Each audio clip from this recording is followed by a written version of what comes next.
বিসমিল্লাহির রহমানির রহিম। আমার আজকের কবিতার নাম বিচ্ছেদ। এটা লেখা হলো 23/10/2022 সনে লেখা।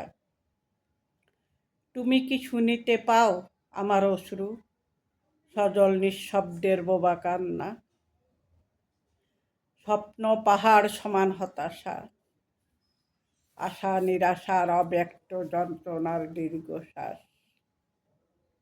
উদ্ভাসিত বিচ্ছেদ অকাল মৃত্যুতে, প্রাণবন্ত হাসি অসমাপ্ত মহাকাব্য, মুক্ত চিন্তা কঠিন সিদ্ধান্তে অবস্থানে নেই, চারিদিকে বিভক্ত অতীতের দৃষ্টান্ত, আমার না বলা কথা রুদ্র চিন্তা, বাষ্পরুদ্র কণ্ঠে কফিনে মোড়ানো, শুধুই মিথ্যে সান্ত্বনা, নীরবে নিথরে নির্বাক আমার অশ্রু সজল চোখ, হৃদয়ে রক্তক্ষরণ ভালোবাসা, আদর্শে বাঁচিয়ে রাখি ঐক্যবদ্ধ অবস্থানে, বন্দি ফ্রেমে ভাগ্যের লিখন, জানি না শেষ গন্তব্যের ঠিকানা।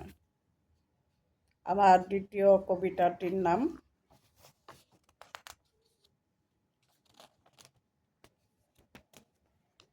সুখের পরশ। এটা লেখা হলো 17/8/2022 সনে লিখছি।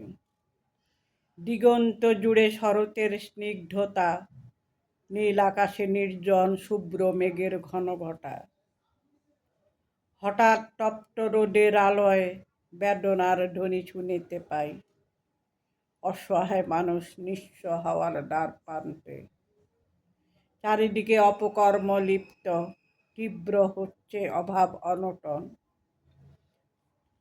সত্যি বিচিত্র সমাজ, স্বৈরাচারের রন্ধ্রে রন্ধ্রে দুর্নীতি, সর্বনাশা, সিক্ত ঢাকার রাজপথ, নিরাপত্তাহীন আজকের প্রজন্ম, স্বাধীনতা অন্ধকারে নিপতিত, সুখের পরশ উজ্জীবিত হবে হৃদয় জুড়ে, বহুমুখী সংকটের সম্মুখীন আজকের এই বাংলাদেশ।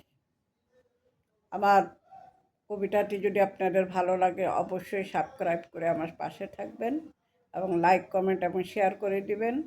আপনারা ভালো থাকবেন। আল্লাহ হাফেজ।